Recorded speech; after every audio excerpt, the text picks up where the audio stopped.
띠링! 휴대폰 진동 소리와 함께 입금 알림이 울립니다. 통장에 찍힌 숫자가 무려 100억 원. 상상만 해도 입가에 미소가 번지고 심장이 두근거리지 않으신가요?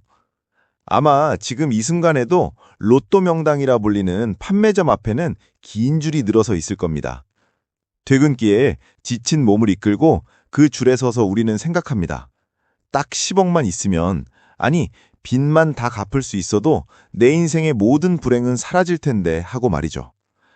자본주의 사회를 살아가는 우리에게 돈은 곧 생존이자 자유이고 때로는 행복 그 자체처럼 보입니다.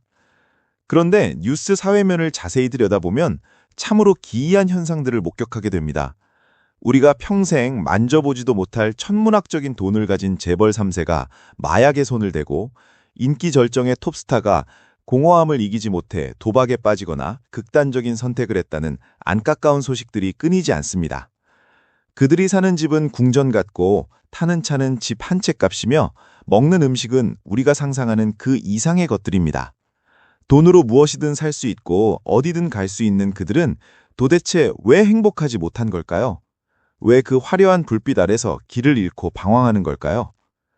지금 대한민국은 그 어느 때보다 돈에 대한 열망이 뜨거운 이른바 머니러시 시대를 지나고 있습니다. 서점 베스트셀러 코너는 부자 되는 법, 주식 투자 비법, 부동산 전망 같은 재테크 서적들이 점령한 지 오래입니다. 한쪽에서는 명품 가방을 사기 위해 백화점 문이 열리자마자 질주하는 오픈런이 벌어지고, 다른 한쪽에서는 점심값이 부담스러워 편의점 도시락으로 끼니를 때우는 런치플레이션 현상이 동시에 일어납니다. 3,000원짜리 커피는 아까워하면서도 수십만 원짜리 한정판 운동화에는 지갑을 여는 앰비슈머, 즉 양면적 소비자가 늘어나고 있죠. 이 혼란스러운 소비 패턴 속에는 남들에게 뒤처지면 안 된다는 불안감이 짙게 깔려 있습니다. 인스타그램을 켜면 나만 빼고 다들 해외여행을 가고 나만 빼고 다들 오마카세를 즐기는 것 같습니다. 화려하게 보정된 타인의 하이라이트 장면과 나의 초라한 비하인드 씬을 비교하며 우리는 상대적 박탈감이라는 깊은 늪에 빠집니다. 열심히 일했지만 내 월급 빼고 다 올랐다는 자조 섞인 한숨, 벼락거지가 되었다는 패배감이 우리 마음을 멍들게 하고 있습니다. 경제학에는 이스털린의 역설이라는 유명한 이론이 있습니다. 소득이 일정 수준을 넘어서면 그 이후부터는 돈을 더 많이 벌어도 행복이 그만큼 비례해서 늘어나지 않는다는 것입니다. 배가 너무 고플 때 먹는 김밥 한 줄은 세상 무엇보다 맛있지만 이미 배가 부른 상태에서는 최고급 한우를 구워줘도 그 맛을 제대로 느낄 수 없는 것과 같습니다. 일정 수준의 경제적 안정이 행복의 밑거름이 되는 것은 맞지만 그것이 행복의 완성을 보장해주지는 않는다는 뜻입니다. 현대 뇌과학은 이를 호르몬의 작용으로 설명하기도 합니다. 우리가 쇼핑을 하거나 주식창에 빨간 불을 볼 때 느끼는 짜릿함은 도파민 때문입니다. 도파민은 쾌락과 흥분을 담당하지만 치명적인 단점이 있습니다. 바로 내성이 생긴다는 것이죠. 처음에는 100만 원짜리 가방으로 행복했지만 시간이 지나면 500만 원, 1000만 원짜리를 사야만 겨우 비슷한 만족감을 느낍니다. 이것을 쾌락의 쳇바퀴라고 부릅니다. 아무리 달려도 제자리인 쳇바퀴처럼 우리는 더 큰 자극을 찾아 끊임없이 돈을 쫓지만 만족은 신기루처럼 멀어지기만 합니다. 성경에는 이 쾌락의 쳇바퀴를 온몸으로 경험하고 기록으로 남긴 인물이 있습니다. 바로 솔로몬 왕입니다. 그는 금으로 방패를 만들어 궁전을 장식했고 그가 마시는 잔은 모두 정금이었습니다. 은은 너무 흔해서 돌처럼 여겼다고 성경은 기록합니다. 노래하는 자들, 처첩들, 세상의 모든 즐거움을 다 누려본 그가 인생 말년의 전도서를 통해 남긴 고백은 충격적입니다.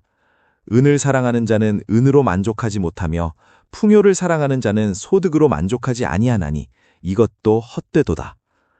그는 자신의 모든 부귀영화를 헛되고 헛되며 헛되고 헛되니 모든 것이 헛되도다 라는 짧은 문장으로 요약했습니다. 마치 바닷물을 마시는 것과 같습니다. 마실수록 더 심한 갈증을 느끼는 것, 그것이 바로 물질이 주는 기쁨의 한계입니다. 그렇다면 예수님은 부에 대해 어떻게 말씀하셨을까요? 누가복음 12장에는 어리석은 부자의 비유가 나옵니다. 밭에 소출이 풍성해지자 부자는 행복한 고민에 빠집니다. 곡식을 쌓아둘 곳이 부족했기 때문이죠. 그는 기존의 곳간을 헐고 더 크게 짓기로 결심합니다. 그리고 스스로에게 이렇게 말합니다.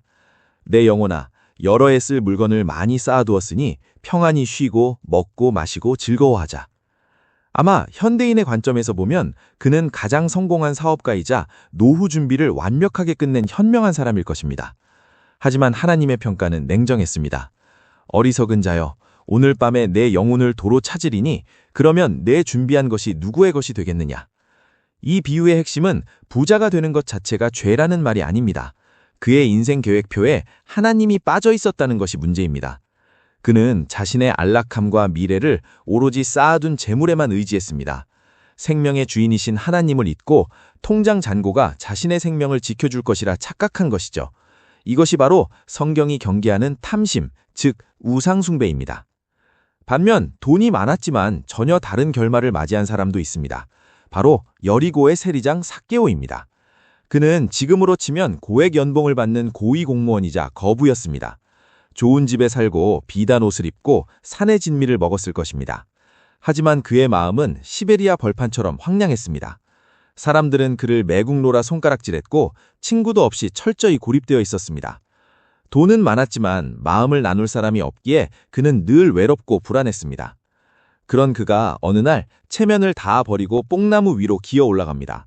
마을을 지나가는 예수님을 한 번이라도 보기 위해서였죠. 그 간절한 몸짓은 단순히 호기심이 아니었습니다. 내 영혼의 텅 빈 구멍을 이 돈으로는 도저히 채울 수 없다는 절박한 외침이었습니다. 그때 예수님은 나무 아래 멈추서서 그를 올려다보셨습니다. 그리고 말씀하셨죠. 삭개오야, 속히 내려오라. 내가 오늘 네 집에 유하여야 하겠다. 예수님은 삭개오에게 기부금을 내라고 하시지 않았습니다. 율법을 지키라고 훈계하지도 않았습니다.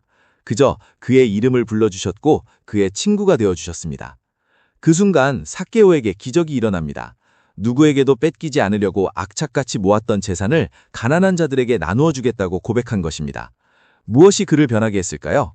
예수님과의 만남을 통해 돈보다 더 귀한 가치, 바로 사랑과 용납을 경험했기 때문입니다.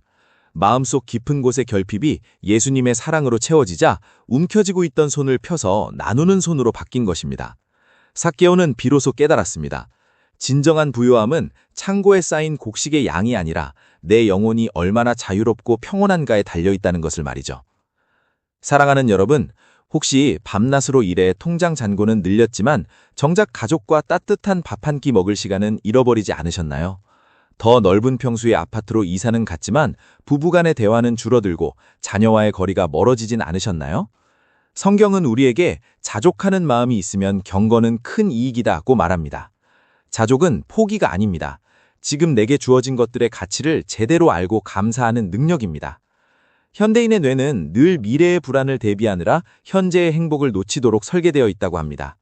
노후 자금 걱정에 오늘의 커피 한 잔을 주는 여유를 즐기지 못하고 자녀의 미래 걱정에 아이의 오늘 웃음을 보지 못합니다.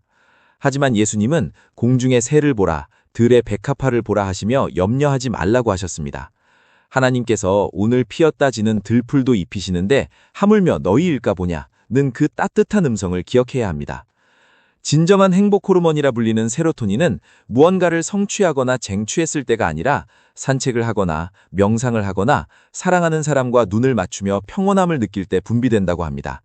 놀랍게도 이것은 한 푼 들지 않는 일들입니다.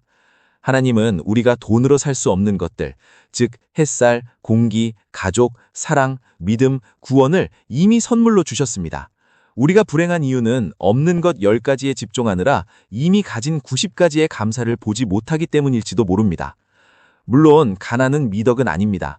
성경은 게으름을 경계하고 성실한 땀의 대가를 귀하게 여깁니다. 하나님은 여러분이 하는 일이 잘 되고 풍성한 복을 누리기를 원하십니다. 다만 그 물질이 여러분의 주인이 되어 마음을 지배하지 않기를 바라실 뿐입니다. 배는 물 위에 떠 있어야 하지 물이 배 안으로 들어오면 침몰합니다.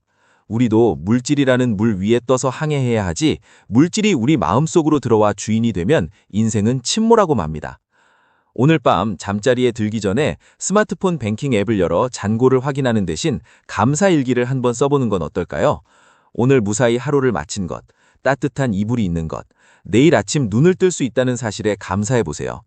돈으로는 최고급 침대를 살 수 있어도 단잠은 살 수 없고 의리의리한 집은 살 수 있어도 화목한 가정은 살 수 없다는 사실을 기억하며 하나님이 주시는 평안, 세상이 줄 수 없는 그 평안을 덮고 주무시길 바랍니다.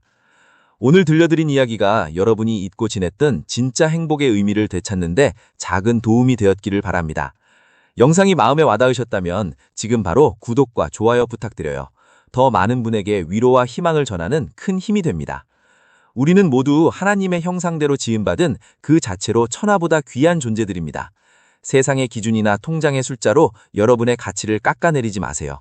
여러분은 이미 충분히 소중하고 충분히 사랑받고 있습니다. 내일은 오늘보다 조금 더 가볍고 조금 더 감사하고 조금 더 행복한 부자가 되시기를 축복합니다. 평안한 밤 되세요.